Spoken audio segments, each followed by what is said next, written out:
À qui profite la chute de M. Strauss-Kahn? Eh bien, vous l'avez vous-même dit, à la fois sur le plan intérieur français à M. Sarkozy, qui se voit délivré d'un rival redoutable, mais également les États-Unis qui n'étaient pas, qui n'appréciaient guère la politique conduite, qui était une politique trop européenne, ou en tout cas trop européiste, de la part de M. Strauss-Kahn, et puisque l'euro peut, dans certains cas de figure, apparaître comme un rival du dollar, un dollar qui est aujourd'hui en mauvaise posture. Monsieur Vernochet, est-ce que les présidentiables au sein du Parti socialiste vont sortir renforcés de cette affaire et entrer en lice en quelque sorte, faire la course à l'Élysée lors de la prochaine présidentielle avec le président sortant Nicolas Sarkozy, notamment François Hollande? Je reformule votre question. Aujourd'hui, il y a deux grands candidats en lice.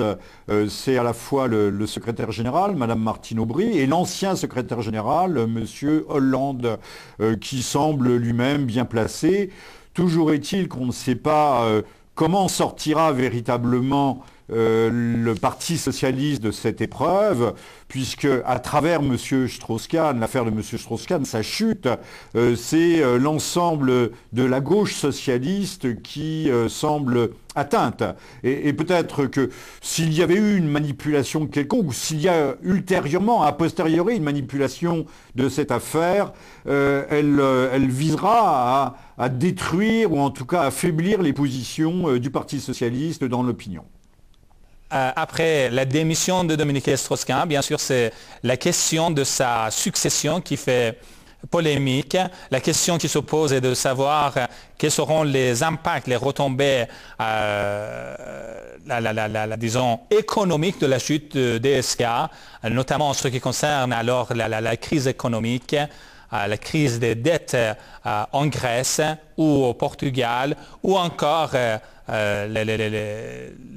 les impacts de cette chute sur les marchés boursiers.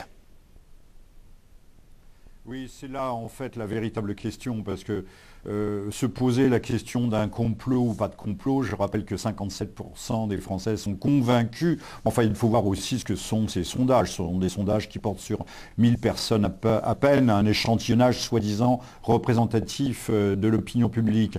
Donc la thèse du complot n'a qu'un intérêt extrêmement limité. Qu'on ait tendu un piège ou pas à M. Strauss-Kahn, celui-ci de toute façon s'y est précipité tête baissée. Voilà, donc la chose a peu d'importance. Par contre, aujourd'hui, le véritable séisme qui accompagne la chute de M. Strauss-Kahn, du président du FMI, est considérable, parce que c'est tout l'édifice européen qui peut être remis en cause. Aujourd'hui, il est question du rééchelonnement de la dette grecque, mais il faut savoir que c'est à la fois la France et l'Allemagne qui sont les premiers créanciers, ou en tout cas les premières cautions financières de la Grèce. C'est eux qui ont acheté, qui détiennent la dette grecque. S'il y a ce rééchelonnement, eh bien, ça peut entraîner un véritable capotage des économies, aussi bien allemandes que françaises. Donc là, on est à une croisée des chemins particulièrement délicate. Comment les choses vont-elles évoluer? Il faut gérer aujourd'hui la situation économique et financière de l'Europe avec beaucoup de soin. C'est pourquoi la succession qui devrait revenir à un Européen de M. Strauss-Kahn est une question tout à fait essentielle. Alors il y a deux grands candidats en lice, Madame Lagarde d'un côté, notre ministre, qui est à la fois une juriste de droit américain, qui parle parfaitement l'anglais, puisqu'elle a appartenu à un grand cabinet new-yorkais, je crois. Madame Lagarde est tout à fait habilitée. à ceci près que Mme Lagarde traîne derrière elle éventuellement une casserole judiciaire, celle du règlement de l'affaire Tapie, un règlement négocié en contradiction avec notre droit public. Donc c'est une affaire qui n'est pas réglée et qui pourrait ressurgir à un moment tout à fait inopportun. De l'autre, nous avons comme autre grand candidat européen l'ancien président de la Deutsche Bank, dont le nom m'échappe à la seconde présente, mais dont Mme Merkel souhaiterait peut-être d'ailleurs le voir propulsé à la tête du FMI, parce que cet homme, cette personnalité, porte souvent des critiques assez acerbes, assez dures à l'égard de la politique jugée trop laxiste de Mme Merkel. Ceci étant dit, ni les Grecs, ni les Européens, ni le Portugal, l'Irlande, ce fameux pig cochon en anglais, Portugal, Irlande et Grèce, ne souhaitent avoir à la tête du FMI un homme qui appliquera des plans d'ajustement structurel d'une très grande rigueur, d'une très grande dureté. Donc voilà, on a ces Européens qui se pressent parce que les enjeux sont considérables. C'est encore une fois tout l'édifice européen qui pourrait, s'il y avait un collapsus des économies allemandes et françaises, entraîner la chute de l'euro, et la chute de l'euro entraînerait la chute de la zone euro, et la chute de la zone euro, la chute de la construction européenne. Et puis de l'autre, il y a qui frappe à la porte du FMI les pays, les puissances émergentes, au premier rang desquelles la Chine, qui ont aussi des droits à faire valoir. Donc la lutte s'annonce tout à fait âpre et avec des enjeux qui, comme vous le voyez, sont tout à fait considérables. Ces liens qui paraissent incompatibles entre la politique, l'économie d'une part et la morale de l'autre en Occident et jusqu'au même la tête des institutions internationales importantes et influentes. Écoutez, je crois personnellement, contrairement à mon prédécesseur, précédent intervenant, que les liens doivent être étroits.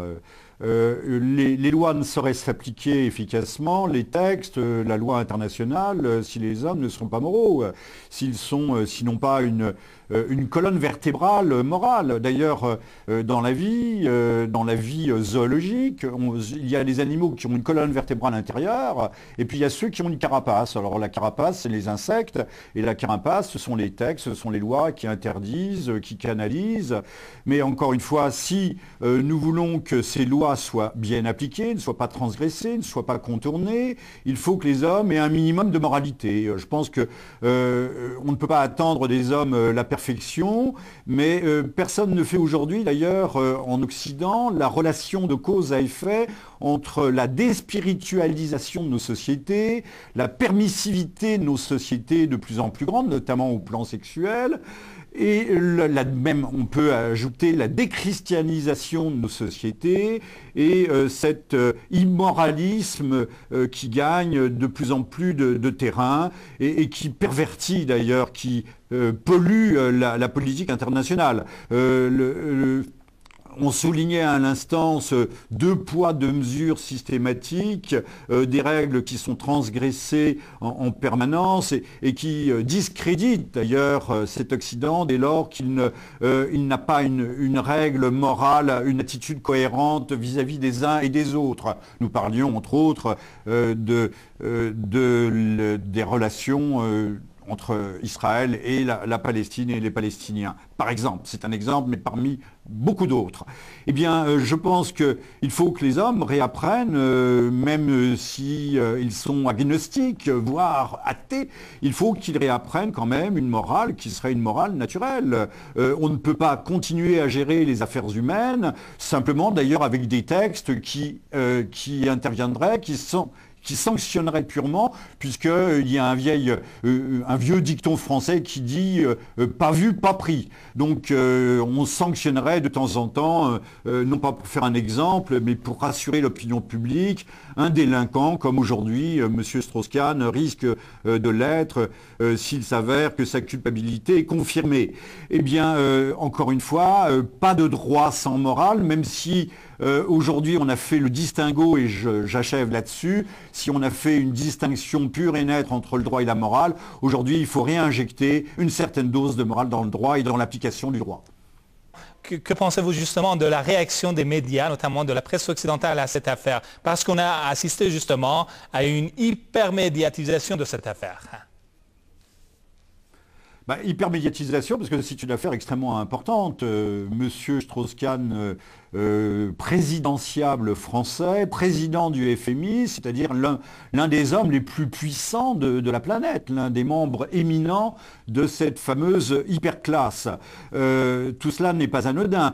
On a vu les réactions dans la presse tout de suite, la montée d'ailleurs, cette théorie du complot chez nous, de dire non, ce n'est pas possible, bien sûr, c'était un coureur de jupons, bien sûr, peut-être pratiquait-il le harcèlement, mais de là à devenir un violeur, il y a une distance que nul ne peut franchir, insistant d'ailleurs sur le bilan qui aurait été positif, quel grand homme, ce qui l'exonérerait de toute responsabilité ultime, quel grand homme. En fait, M. Strauss-Kahn ne fait qu'appliquer des règles qui mettent à genoux les peuples. On voit, il y a quotidiennement des émeutes en Grèce, bien sûr, il y a eu à l'arrière-plan des politiques particulièrement laxistes, notamment dans le secteur public, aussi bien au Portugal, en Grèce, en Irlande, ailleurs, d'ailleurs aussi bien en France, des excès, mais là, le coup de barre, le coup près imposé par M. Strauss-Kahn est quelque chose de véritablement terrible. Et ça, ce n'est pas à mettre